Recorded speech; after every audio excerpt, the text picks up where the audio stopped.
Waalaikumsalam warahmatullahi wabarakatuh.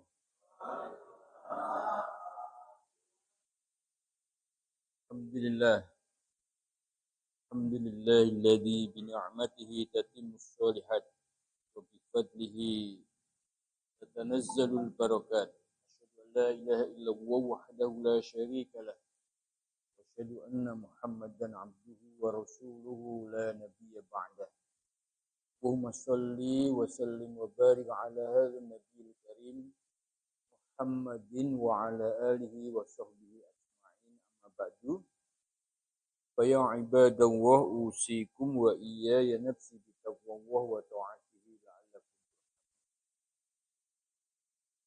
Bapak-bapak dan ibu sekalian, jamaah salat maghrib, salat Darussalam yang saya hormati, yang saya muliakan, mudah-mudahan senantiasa dirahmati oleh Allah Subhanahu wa taala.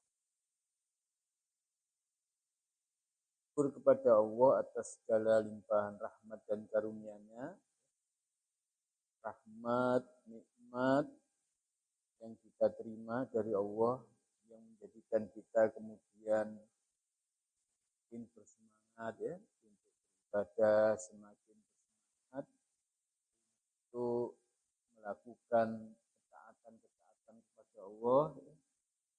Makin semangat kita untuk bisa ngaji ya, agar iman kita ya semangat kita semakin meningkat. Bapak-bapak dan sekalian, mungkin malam ini saya tidak melanjutkan dulu ya kitab hidup sesudah mati. Saya ingin ngobrol saja ya, ngobrol masalah keluarga ya, masalah keluarga. Bapak-bapak dan Ibu sekalian, keluarga ini ya bisa menjadi batu ujian keimanan kita. Jadi keluarga ini bisa menjadi batu ujian keimanan kita, tauhid kita. Orang kadang-kadang berpikir bahwa kita diuji ketika kita dalam kemiskinan. Sehingga ada ungkapan kadal fakru ayyakuna kufron. Hampir-hampir kemiskinan itu menjadikan seseorang untuk kufur. Karena apa? Karena dia tidak tahan dengan ujian kemiskinan itu. Sehingga kalau ada iming-iming rezeki bisa jadi keimanannya ditukar. Ini ujian. Orang kadang-kadang diuji keimanannya dengan kekayaan. Ketika dalam kekurangan, ya, dia dekat dengan Allah, mendekat dengan Allah, berusaha untuk dicintai Allah, mencari ridhonya. Tapi begitu pintu-pintu rezeki dibuka, ya, dia dalam kecukupan, kemewahan, dia bisa juga diuji dengan itu, kemudian dia semakin menjauh dari Allah. Ada orang yang diuji dengan kekuasaan, jabatan, popularitas. Tapi juga Ibu sekalian, keluarga kita ini juga bisa menjadi ujian. Dan ujian keluarga, ini tidak kecil. Bisa jadi lebih berat. Kita diuji dengan istri kita, kita diuji dengan anak kita. Kita diuji dengan mertua kita. Kita diuji dengan orang tua. Kita diuji dengan keluarga. Bisa jadi. Memang suami, istri, anak, ini satu nikmat yang besar. Orang yang belum punya pasangan, dia berangan-angan. Kapan aku dipuji? Sing wis di bojo diambil, terus sendirian juga pengen lagi. Kapan aku dapat gantinya? Jadi memang istri pasangan itu nikmat. Anak juga begitu, sudah punya pasangan tapi belum punya anak, dia berangan-angan. Tunggu momongan. Memang pasangan istri itu, anak itu atau suami itu nikmat yang besar. Tapi pada saat yang sama, pasangan dan anak ini juga bisa menjadi ujian.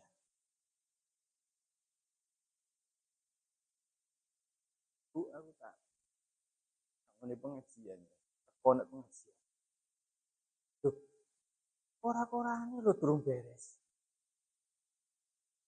Tahunya ya. Tapi lo, bapak-bapak di sini tuh semangat ya. Belum disuruh sudah dikorai semua bersih berangkat. Gitu.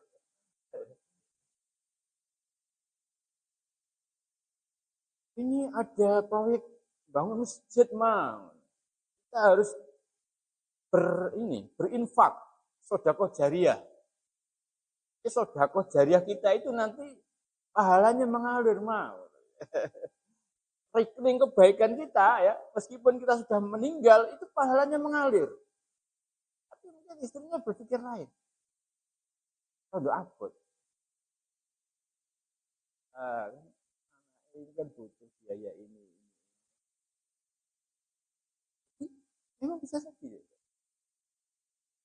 Jadi istri, suami, anak ini satu nikmat yang besar, tapi pada saat yang lain, pada saat yang bersamaan, dia juga bisa menjadi ujian keimanan kita.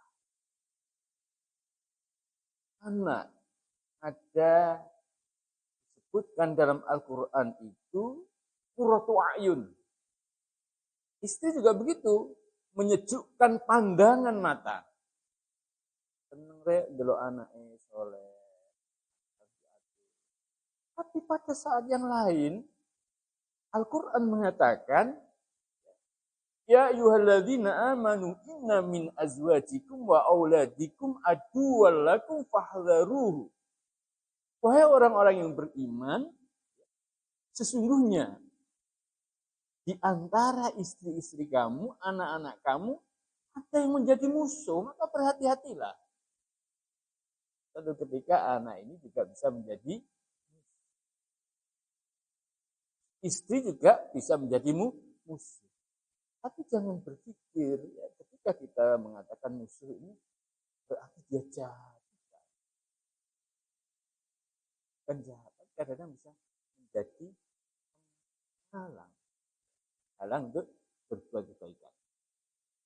Maka misalnya di dalam Quran surat At-Taghabun tadi ya, ayat 14 ya, ya ayyuhalladzina amanu inna min azwajikum wa auladikum aduwwan lakum fahdharu. Itu asbabun nuzulnya ketika Rasulullah Shallallahu Alaihi Wasallam berhijrah dari Mekah ke Madinah, banyak pengikut-pengikutnya yang ikut hijrah. Tapi ada sebagian yang kemudian dia enggan untuk berhijrah. Karena abot karo bojone. Sekarang kalau di sini apa atau gimana? Apa atau bapak atau ayah atau ya lebih enak ya atau ya ayah dan bunda ya ngurusi anak-anak, ngurusi hak yang itu. Karena itu akhirnya dia tidak ikut berhijrah. Beberapa saat kemudian ketika orang-orang ikut hijrah itu kembali, orang-orang ini semakin pandai oleh ilmu Rasulullah dan lain-lain, akhirnya ngomel. Kono atau pun aku gak bisa Ini salah satu bentuk dari sehingga dalam ayat itu kalau engkau memaafkan, kalau engkau memperbaiki, itu lebih baik. Jadi Bapak-bapak dan ibu sekalian, keluarga, ya, anak, istri itu bisa menjadi dan atau batu sandung keimanan kita. Beruntunglah ya kita sebagai suami yang bisa mengkondisikan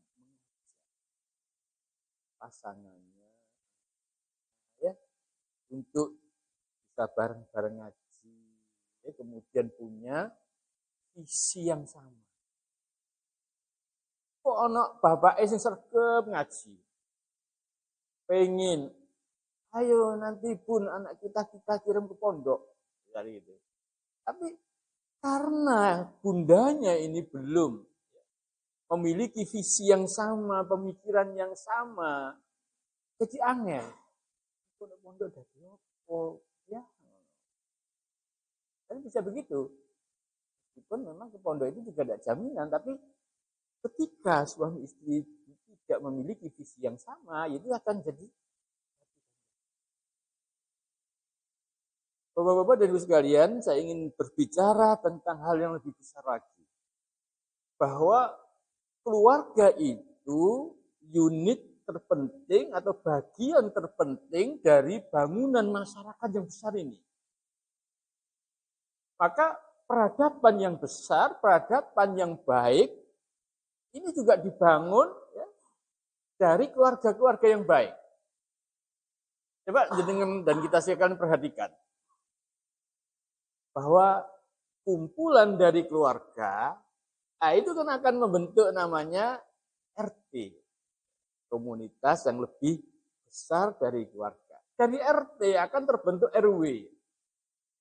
Dari kumpulan RW akan terbentuk desa atau kelurahan, dari kelurahan kecamatan, kabupaten, provinsi, dan negara bangsa. Maka sesungguhnya kebaikan dari sebuah negara atau bangsa ini juga sangat tergantung dengan komunitas yang kecil, unit yang kecil namanya keluarga. Coba bayangkan satu RT saja, kalau keluarganya ini baik, maka dia akan menjadi RT yang baik. Ini apa? RW ini apa? Dan seterusnya. Artinya apa? Unit terkecil dari sebuah masyarakat namanya keluarga ini sangat menentukan. Dan keluarga itu terdiri dari beberapa orang. Ada suami, ada istri, ada anak. Tentu keluarga yang baik akan terdiri dari orang-orang yang baik. Sehingga ya, islahul fardi, memperbaiki diri sendiri, nah ini menjadi kuncinya. Suami berusaha melakukan perbaikan atas dirinya sendiri, suami juga mengajak istrinya untuk melakukan perbaikan, islahul fardi, supaya menjadi soleh li nafsihi, baik untuk dirinya sendiri, dan suami dan istri juga mengarahkan bagaimana supaya anak-anaknya ini juga menjadi anak-anak yang baik. Kalau hari ini ya, kalau bapak ayahnya sudah, ya, monggo diajak pasangannya supaya apa? Supaya memiliki tadi visi yang sama-sama baik. Bapak, ibu, anak akhirnya bekerja sama di dalam melakukan kebaikan-kebaikan. Ya subuh ya, gue sergap santri soalnya ya, bangunnya sudah jam 3,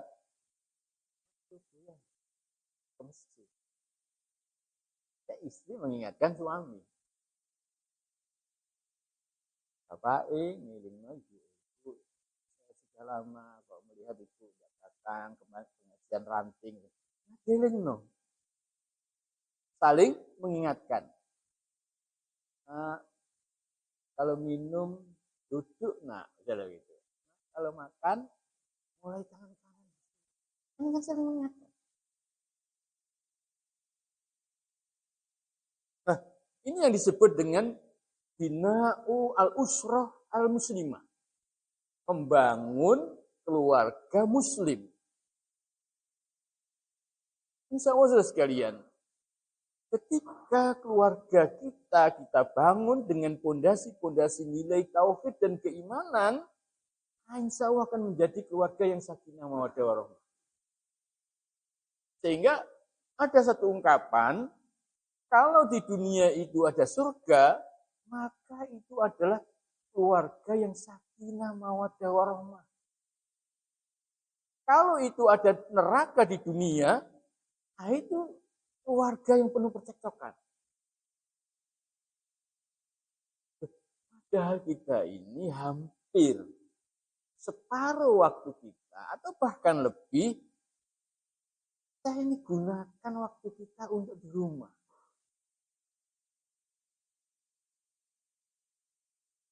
Nah, namun demikian, ya, Bapak-Ibu sekalian, keluarga ini juga bisa menjadi ujian keimanan kita.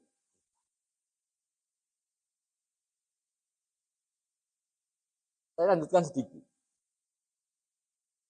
Keluarga yang baik ini tidak cukup.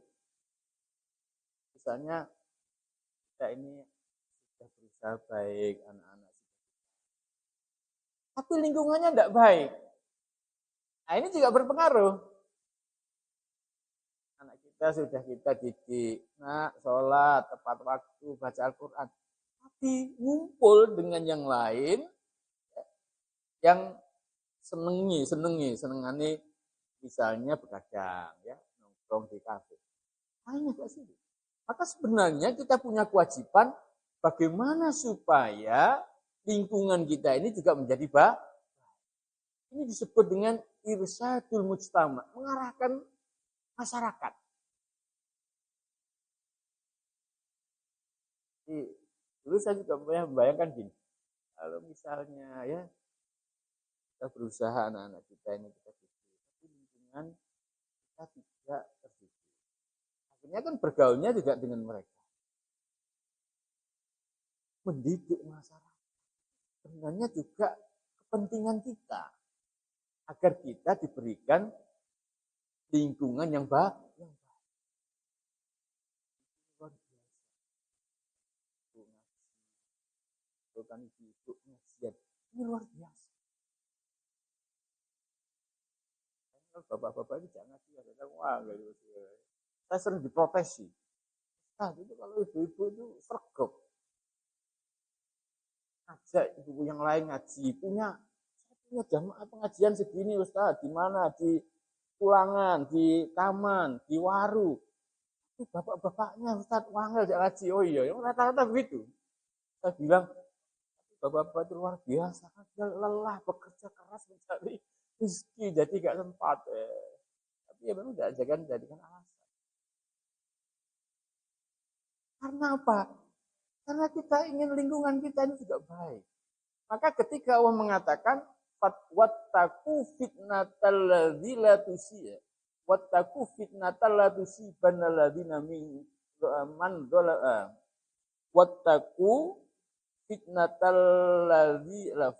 la tusibanna alladziina dzalamu minkum khassah. Itu betul. Jadi berhati-hatilah dengan musibah yang tidak hanya menimpa orang yang zalim, tapi orang yang tidak zalim juga kena. Karena apa? Karena dia diam terhadap kezaliman. Ini sebenarnya ayat yang memotivasi kita untuk berdakwah. Mengajak yang lain untuk berbuat kebaikan. Kalau kita diam saja, kemudian masyarakatnya tidak baik, Karena masyarakat yang tidak baik itu kemudian azab Allah datang. Sing apik juga ikut merasakan akibatnya. Karena apa? Karena dia diam. Nah ini. Luar biasa Bapak Ibu sekali ini yang aktif ya, organisasi-organisasi ya, dan mengajak yang lain ya, ngaji, berdakwah, terus memberikan perhatian sosial luar biasa. Karena dia dalam posisi tadi ikut membangun masyarakat. Kita bisa saja saudara sekalian. Saya tak ngaji di rumah ya. Dan bensin, kemudian kita itu merasa tenang sendirian. Hanya tidak bisa. Itu artinya dia soleh binafsihi. Baik, soleh secara pribadi, tapi belum melakukan muslih. Melakukan perbaikan. Nah ini yang harusnya kita lakukan. Sehingga kita tidak hanya pandai mengkritisi dan mengeluh ketika melihat masyarakat itu tidak baik. Kita juga harus ambil peran. Ikut membangun.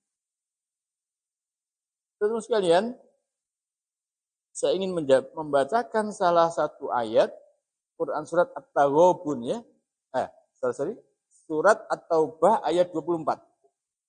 Kul in kana aba'ukum wa abna'ukum wa ikhwanukum wa azwajukum wa ashiratukum wa amwalun iqtaraftumuha wa tijaratun takhshawna kasadaha wa masakinu tardawnaha ahabba ilaikum minallah wa rasulihi wa jihadin fi sabilihi fatarabbasu hatta ya'tiyallah bi amrih wallahu la yahdil qaumal fasiqin.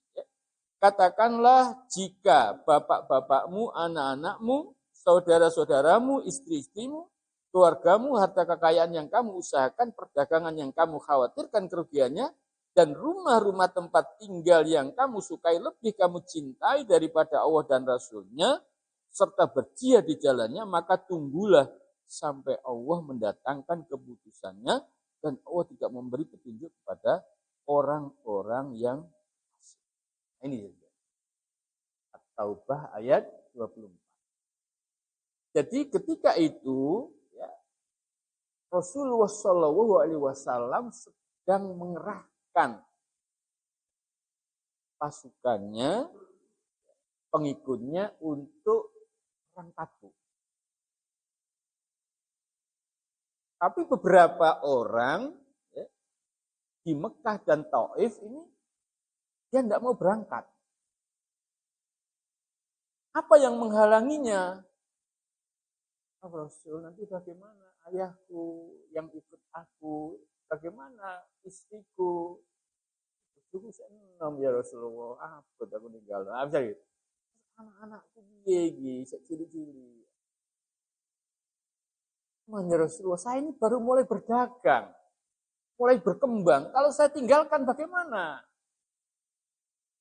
Berbagai macam alasan, ya, seperti yang disebutkan dalam Quran surat Taubat ayat 24 tadi, maka ada beberapa orang yang tidak mau berangkat. Maka turunlah ayat ini. Jika saudaramu, jika bapak-bapakmu, istrimu, anakmu, perdaganganmu menjadikan kecintaan kepada Allah berkurang atau lebih kamu cintai daripada Allah dan Rasulnya dan jihad di jalan Allah, maka tunggulah keputusan Allah. Tunggulah amarah.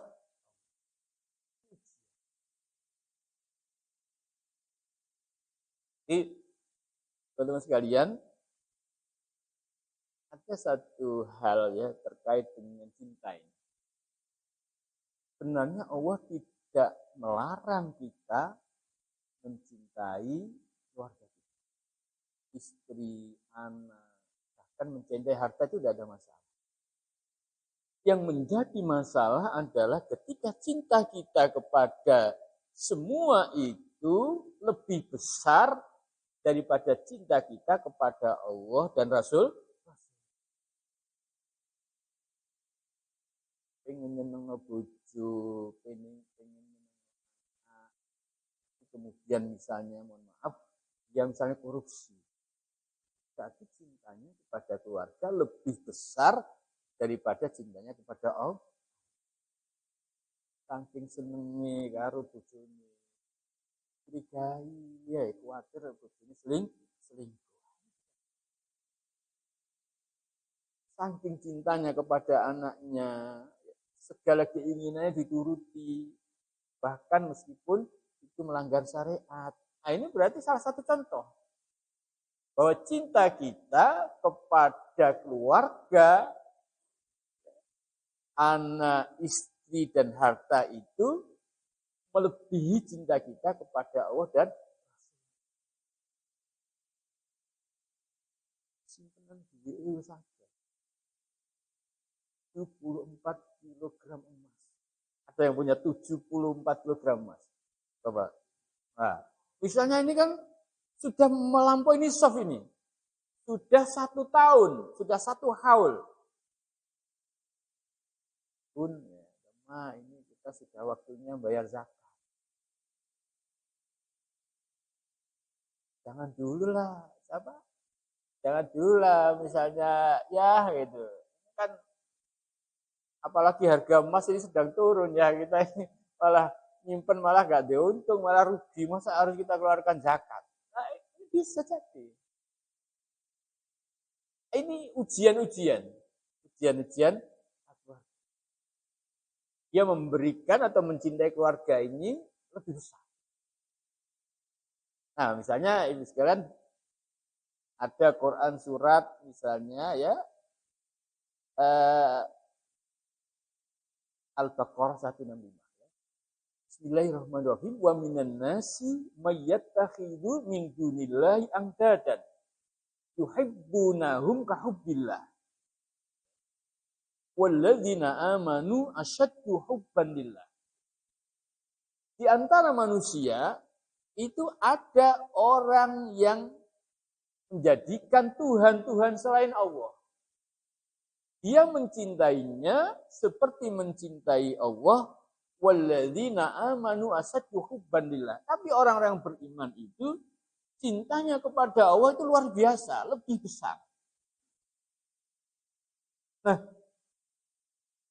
menjadikan Tuhan-Tuhan selain Allah, nah itu jangan hanya dibayangkan, oh nyembah berhala, gitu kan?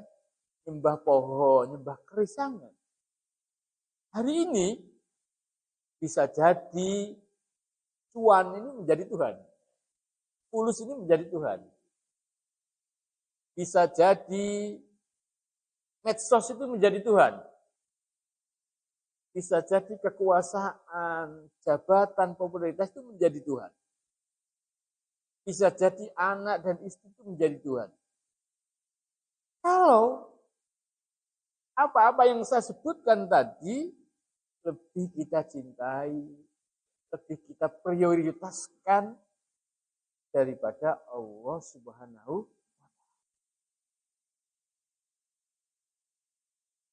wa Ta'ala. Kadang-kadang kalau kita ini sudah senang delok opo itu kadang-kadang rungu azan tuh 5 menit lagi, 10 menit lagi terus baru iqomah baru berangkat saya jadi gitu. Terus mari ngono imam wis takbir kita masuk. Ya gini ya pengalaman itu sehari-hari. Ya Allah, ini abot. Kan kita kemudian hanya apa ya, mengesampingkan atau menganggap remeh. 5 menit lagi tanggung, ya kan? Tinggal intinya, untuk bal-balan, ya mohon maaf ya. Aku gak seneng bal-balan tapi ya kariban ya Pak Sentot. Ini apalagi di finalnya jam 2 ya. Dia apa ini Pak Muji ini?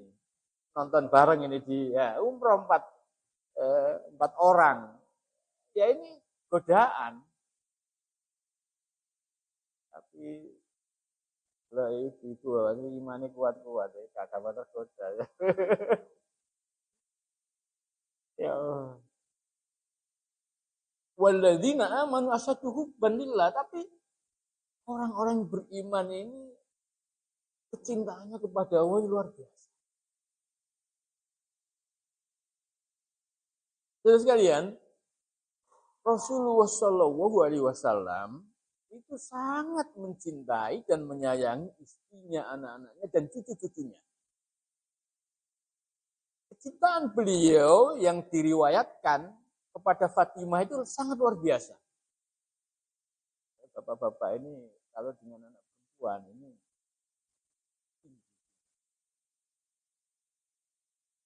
Rasulullah begitu dengan Fatimah.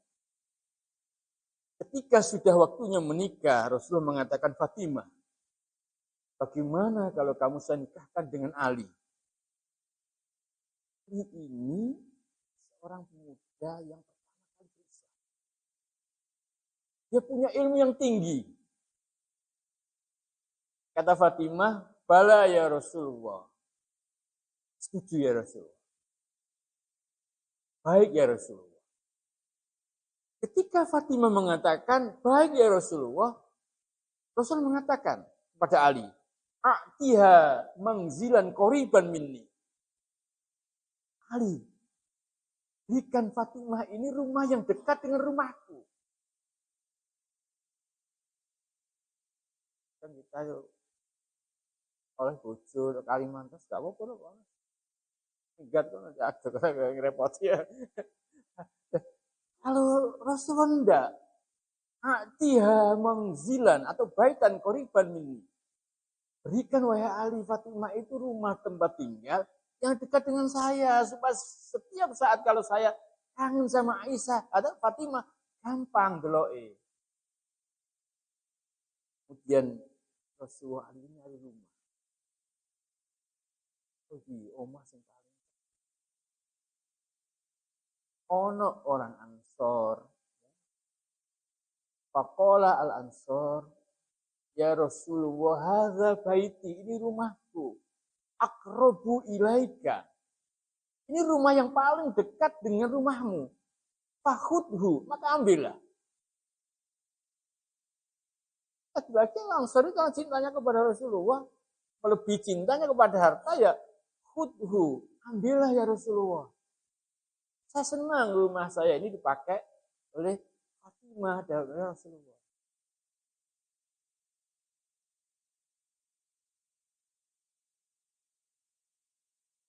Misalnya Bapak bilang, rumah telu, terus sama dulure atau koncone, boleh kontrakan wangel, langsung, gono itu aku sing siji. Gak usah, kayaknya gak usah, atau ambil ndak. Gono sewenang ya, sewenang, ditolong. Karena dia mikir, ini kontrakan mau habis, ini belum ada uang untuk panjang sewa kontrak tadi. Gono luar biasa. Nah, meskipun demikian ya sekalian, terkait dengan ketaatan kepada Allah, terkait dengan syariat, Rasulullah ini sangat tegas dengan Fatimah. Lau syarokot, pakai singa dosen. Lau syarokot Fatimah, fakotok Tuhan. Kalau seandainya Fatimah itu mencuri, maka dia akan saya potong tangannya. Bukan, waduh, ini Fatimah kesayangan saya cintai. Maka dia melakukan kesalahan, dia bela, enggak. Nah ini bentuk kecintaan Rasulullah kepada Allah, kepada keluarganya, secara proporsional dan sesuai dengan tingkatannya. Cinta kepada anak oke, cinta kepada istri iya, kepada cucu apalagi, tidak mengalahkan kecintaannya kepada Allah. Keluarga ini bisa jadi ujian ketika kita tidak bisa menempatkan cinta kita ini secara benar. Maka ada namanya marotibul mahabbah, ya, tingkatan-tingkatan cinta. Lalu dengan harta, ya sekedarnya, al-alaqoh, kecenderungan. Kenapa?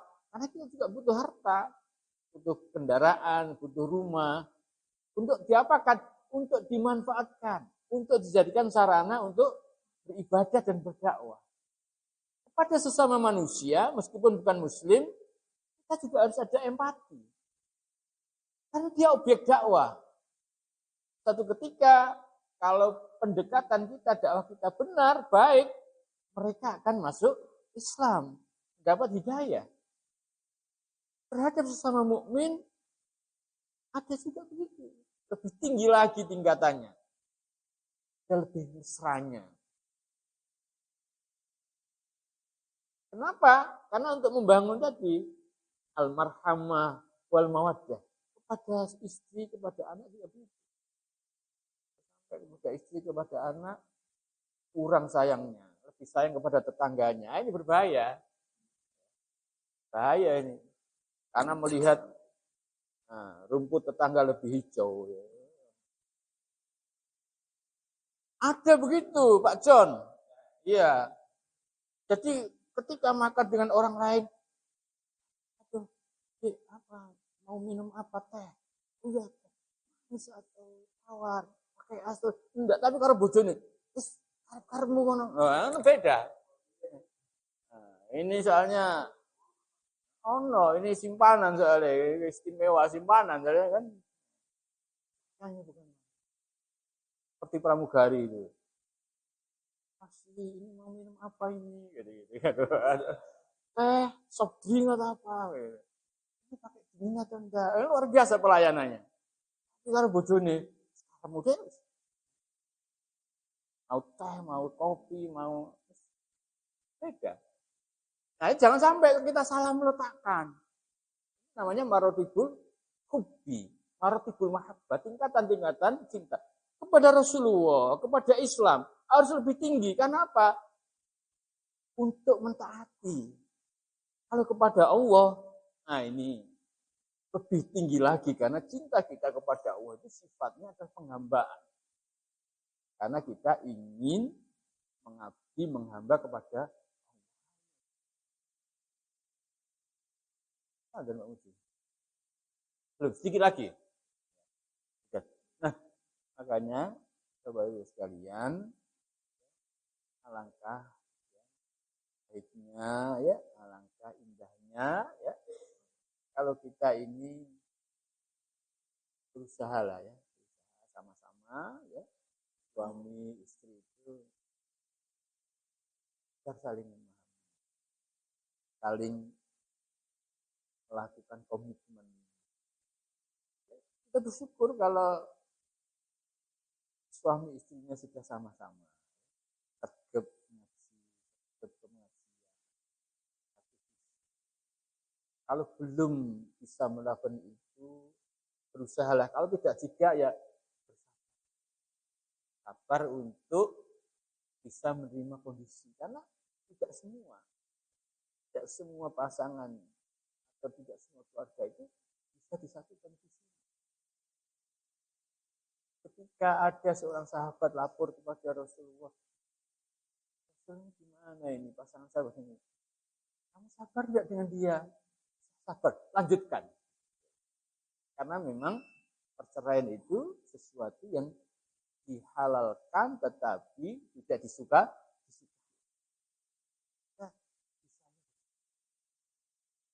Dan ini kita semua, saudara sekalian, keluarga kita menjadi keluarga yang sakit. Gimana Pak Besi ya?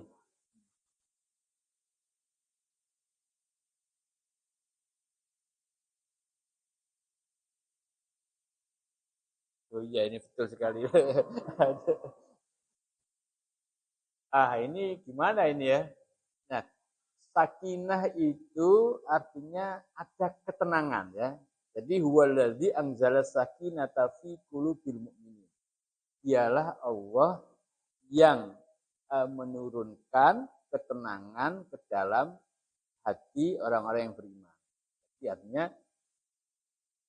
ya mungkin nanti penjelasan saya belum memuaskan ya Pak Parsi, tapi yang saya pahami tenang artinya ya di dalamnya mungkin dia saling memahami ya, kemudian saling tolong menolong ya, tidak ada misalnya ya mungkin ada konflik-konflik tapi ya biasalah keluarga itu tapi bisa diselesaikan. Tapi tidak berlarut-larut. Karena kalau misalnya ya contoh misalnya ada konflik terus tidak kita segera selesaikan, itu nanti meskipun kita satu rumah, kadang-kadang tidak bertegur sapa, terus ada yang sampai misalnya pisah ranjang, itu kan otomatis tidak bisa menimbulkan ketenangan. Nah, mawaddah, rohmah itu kasih sayang. Ada ketenangan, ada rohmah itu kasih sayang, artinya ya saling menyayangi antara pasangan itu, ya, sehingga kalau misalnya pasangannya ada kesulitan itu dia berusaha membantu. Kok lihat kok cemberut merenung ada apa? Nah itu kan ada bentuk perhatian. Jadi ya intinya kasih sayang itu ya ada ketenangan di dalam rumah tangga itu, ada kasih sayang, ada saling tolong menolong. Ya. Nah itu tentu dibangun ya berdasarkan tadi paling kuat itu biasanya keimanan yang ada pada itu barangkali Pak Pasi, nanti Pak Pasi bisa lagi yang lain. Itu saja barangkali sudah waktunya bisa ya, sudah Pak Puji ya. Saya mohon maaf. Wabillahi hidayah wa taufik. Assalamualaikum warahmatullahi wabarakatuh.